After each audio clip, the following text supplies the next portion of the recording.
क्या होगा अगर एक प्रेस कॉन्फ्रेंस पूरे इलेक्शन का रुख बदल दे? क्या होगा अगर सच और झूठ के बीच फर्क करना ही मुश्किल हो जाए? कि जिस मुख्यमंत्री की पूरी राजनीति मुसलमानों के खिलाफ नफरत पर आधारित हो, उसकी अपनी पत्नी 2 मुस्लिम देशों के पासपोर्ट रखती हो। अभी पवन खेरा उनका जीवन का अंतिम क्षण असम का जेल में ही कटेगा। नाजरीन, आज की इस खबर में सिर्फ सियासत नहीं बल्कि कानून के 2 अलग अलग चेहरे नजर आ रहे हैं। क्या वाकई हमारे निज़ाम में 2 अलग अलग नजरिया काम कर रहा है? आजम खान, जो समाजवादी पार्टी के सीनियर लीडर हैं और उत्तर प्रदेश में वजीर रह चुके हैं, एक अरसे से मुख्तलिफ कानूनी मुकदमात का सामना कर रहे हैं। उनके बेटे अब्दुल्ला आजम भी कई मामलात में उनके साथ शरीक हैं। ये अदालत का दावा है। फिलहाल उन पर केस क्या है? इन दोनों पर अलग अलग पैन कार्ड बनाने के इल्ज़ामात हैं। इल्ज़ाम है कि आजम खान और उनके बेटे अब्दुल्ला आजम ने गलत मालूमात देकर पैन कार्ड बनवाए। रामपुर की MP MLA कोर्ट ने दोनों को अलग अलग केस में 7 साल की कैद सुनाई है। सज़ा सुनाए जाने के बाद दोनों को रामपुर जेल में बंद कर दिया गया है। वकीला की जानिब से तमाम दलाइल मुकम्मल हो चुके हैं। अदालत ने अब फैसला महफूज कर लिया है। केस की अगली समाअत और फैसले सुनाने की तारीख 20 अप्रैल मुकर्रर की गई है। अब देखना है कि इस केस में होता क्या है। इसी बीच एक खबर जिसकी चर्चा पूरे देश में गर्दिश कर रही है और बहुत सारे सवालों को जन्म दे रही है। क्या एक मुल्क में 2 अलग अलग नज़रिया काम कर रहे हैं? दरअसल 5 अप्रैल 2026 दिल्ली कांग्रेस के लीडर पवन खेरा मीडिया के सामने आते हैं और एक ऐसा दावा करते हैं जो सबको चौंका दिया है। वो कहते हैं किसी भी प्रेजेंट यानी सिटिंग CM के खिलाफ ये सबसे बड़ा खुलासा है। क्या वाकई सबसे बड़ा इंकशाफ था या एक सियासी चाल? पवन खेरा ने आसाम CM हेमंत बिस्वा शर्मा के खिलाफ 4 बड़े इल्ज़ामात लगाए हैं। पहला इल्ज़ाम 3 पासपोर्ट, दूसरा दुबई में खुफिया जायदाद, तीसरा अमेरिका में शेल कंपनी, चौथा शहरियत पर सवाल। प्रेस कॉन्फ्रेंस में उन्होंने कई दस्तावेजात भी पेश किए। पहले इल्ज़ाम में पवन खेरा ने कहा हेमंत बिस्वा शर्मा की बीवी के पास 1 नहीं 2 नहीं बल्कि 3 पासपोर्ट हैं। उनके मुताबिक उनके पास UAE का गोल्डन वीज़ा है जो 14 मार्च को जारी हुआ और 13 मार्च 2027 को ख़त्म होगा। इसके अलावा एंटीगुआ और मिस्र के पासपोर्ट भी उनके पास हैं, ऐसा दावा किया गया है। दूसरा इल्ज़ाम, उन्होंने कहा कि आसाम के वज़ीर आला की बीवी के पास दुबई में 2 जायदादें हैं। सवाल उठाया गया कि जब कोई इलेक्शन लड़ता है तो गैर मुल्की जायदाद को हलफनामे में जाहिर करना ज़रूरी होता है, लेकिन शर्मा के हल्फनामे में इसका कोई जिक्र नहीं। तीसरा इल्ज़ाम, अमेरिका में एक शेल कंपनी होने का इल्ज़ाम लगाया गया। कहा गया कि वायोमिंग जो अमेरिका की एक रियासत है में एक कंपनी है जिसमें वज़ीर आला, उनकी बीबी और बेटे का नाम शामिल है। दावा किया गया कि इस कंपनी का बजट तकरीबन 52,000 करोड़ रुपए है और इसे टैक्स बचाने और जायदाद छुपाने के लिए बनाया गया है। चौथा इल्ज़ाम शहरियत। पवन खेरा ने सवाल उठाया कि जो लीडर मुसलमानों के खिलाफ सियासत करते हैं उनकी बीवी के पास मुस्लिम ममालिक के पासपोर्ट कैसे हैं। उन्होंने ये भी पूछा कि क्या वो भारतीय शहरी हैं या नहीं हैं, क्योंकि भारत में दोहरी शहरियत की इजाज़त नहीं है। पवन खेरा ने वज़ीर दाखिला अमित शाह से SIT तहक़ीक़ात की मांग की और इलेक्शन कमीशन से शर्मा की उम्मीदवारी मनसूख करने का मुतालबा किया। लेकिन हम ये जानना चाहते हैं कि जिस मुख्यमंत्री की पूरी राजनीति मुसलमानों के खिलाफ नफरत पर आधारित हो, उसकी अपनी पत्नी 2 मुस्लिम देशों के पासपोर्ट रखती हो और एक एंटीगुआ का पासपोर्ट रखती हो। नंबर 1। नंबर 2, हम ये जानना चाहते हैं क्योंकि भारत के कानून के हिसाब से आप ड्यूअल सिटीजनशिप यानी कि दोहरी नागरिकता नहीं रख सकते। हम ये जानना चाहते हैं कि क्या रिनिकी भूया शर्मा भारत का पासपोर्ट भी रखती हैं? Is she a citizen of India also? Because we have shown you 3 passports. One is the golden pass of UAE, Abu Dhabi, issued in Abu Dhabi. It is a living document, not an expired document. Number 2, Egypt, living document, living passport, not an expired passport. Number 3, Antigua Barbuda, living passport, not dead, not expired. How can an Indian national have 3 passports of 3 different countries? दूसरों को तो नसीहत और खुद मियाँ फजीहत। दूसरों के लिए कहते हैं ये वहां का, ये पाकिस्तान, ये बांग्लादेश, और खुद अपने घर में 3 पासपोर्ट आपकी धर्मपत्नी के हैं। ये सामने है। क्या ये पासपोर्ट सही हैं?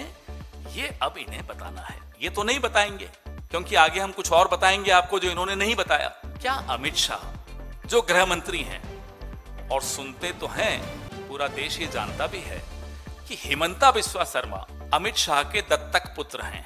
He is like an adopted son of Amit Shah. Jay Shah से जितनी वो मोहब्बत करते हैं उसने थोड़ी सी कम हेमंता बिस्वा शर्मा से कर। और क्या देश के गृह मंत्री को ये जानकारी थी कि उनके दत्तक पुत्र की पत्नी यानी कि उनकी दत्तक बहू 3 पासपोर्ट्स रखती है, इजिप्ट, आबू धाबी, एंटीगा बरबुदा।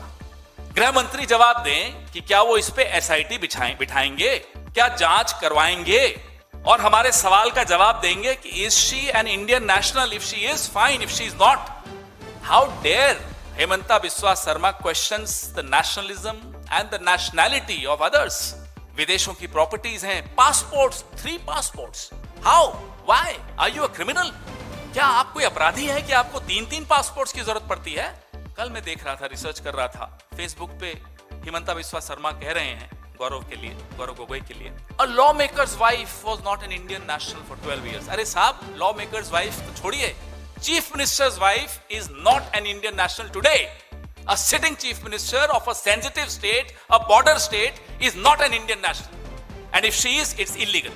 गैर कानूनी है अगर वो भारत की नागरिक हैं तो, अगर ये पासपोर्ट सही है तो, और ये पासपोर्ट सही है या नहीं बताएं अमित शाह। अपने दत्तक पुत्र की पत्नी के पासपोर्ट्स के बारे में जांच बैठाएं, आज बैठाएं। छोड़ेंगे प्रचार कुछ नहीं है।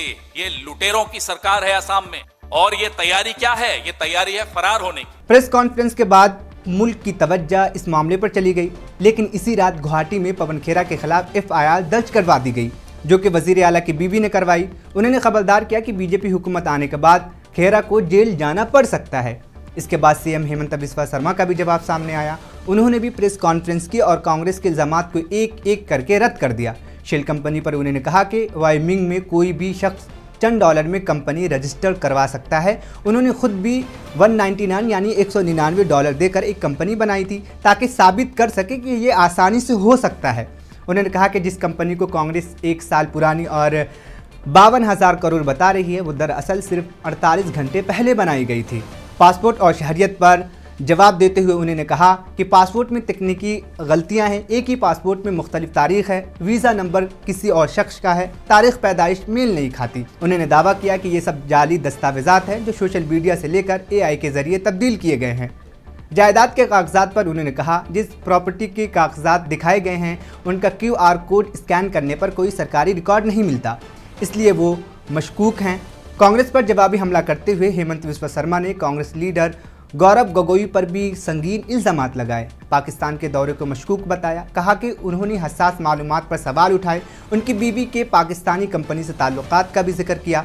गोगोई ने इन इल्ज़ामात को रद्द करते हुए कहा कि उनका सफ़र कानूनी था और किसी भी तहक़ीक़ात के लिए वो तैयार हैं। जिसके बाद यह मामला अब एक बड़ा सियासी तनाज़े बन गया है, ख़ास तौर पर इलेक्शन से पहले। दोनों तरफ से FIR, मुकदमे और इल्ज़ामात जारी हैं। पवन खेरा ने आज 3 पासपोर्ट तीनों कंट्री का मेरा पत्नी का है बोल के उन्होंने एक प्रेस कॉन्फ्रेंस किया। साथ साथ मेरा बेटा का नाम में कोई सारा कंपनी का, ये लोग तो 52,000 करोड़ तक चला गया। असम में पूरा 52,000 बजट ही नहीं है। एक CM अगर 20 साल भी कमाएगा तो 52,000 नहीं हो सकता है। ये तो बेसिक बात है। हमने एग्जामिन किया, हर बात में प्लेस ऑफ बर्थ, स्पेलिंग सारे कुछ गड़बड़ी थे। फिर हमारा पुलिस ने भारत सरकार का डिप्लोमेटिक चैनल से रिकन्फर्म किया कि UAE वाला पासपोर्ट फ्रॉड है। बाकी और 2 जो पासपोर्ट दिया है ये भी मेरा लगता है सोम मंगल बुधवार तक वही स्टेट से आ जाएगा। अल्टीमेटली पवन खेरा का ऊपर एक फ्रॉड डॉक्यूमेंट्स बनाना, क्रिमिनल कॉन्स्पिरेसी करना, पवन खेरा का साथ जो बैठा था सबका ऊपर मेरा लगता है कि मैं कॉन्फिडेंट हूँ अभी पवन खेरा उनका जीवन का अंतिम क्षण असम का जेल में ही कटेगा। इस पूरे मामले में एक बड़ी बहस ये भी है कि क्या AI के ज़रिए जाली दस्तावेजात बनाना कितना आसान हो गया है, क्या इसके खिलाफ मजबूत कवानीन मौजूद हैं या नहीं। मगर सवाल ये है कि क्या ये AI के ज़रिए जाली दस्तावेजात बनाया गया है या सच में पवन खेरा ने जो इल्ज़ामात लगाए हैं वो सही है। इसका फ़ैसला अब अदालत ही करेगी। मगर अब हुकूमत किसकी होगी इसका फ़ैसला आवाम करेगी, क्योंकि आसाम में 9 अप्रैल को वोटिंग होनी है। हेमंत बिस्वा शर्मा ने सिर्फ अपना दिफा नहीं किया बल्कि कांग्रेस पर भी जवाबी हमला किया। कांग्रेस लीडर गौरव गोगोई पर पाकिस्तान कनेक्शन के इल्ज़ामात तक लगाए और ये कोई पहली बार नहीं है जब हेमंत बिस्वा शर्मा ने किसी पर पाकिस्तान कनेक्शन के इल्ज़ामात लगाए हो। इससे पहले भी उन्होंने कई मरतबा कई सारे लोगों पर इस तरह के इल्ज़ामात लगा चुके हैं। सियासत में बेहतरीन दफ़ा अक्सर एक ज़बरदस्त हमला होता है। असल लड़ाई कहाँ है? ये लड़ाई दो जगह हो रही है, अदालत में, आवाम के दिल में। क्या वोटर्स इल्ज़ामात पर यकीन करेगा या पिछले 5 साल के काम पर आवाम भरोसा करेगी या फिर बदलाव करेगी? 19 अप्रैल को वोटिंग होगी, फैसला आवाम करेगी। लेकिन एक सवाल हमेशा रहेगा, सच क्या था और झूठ क्या?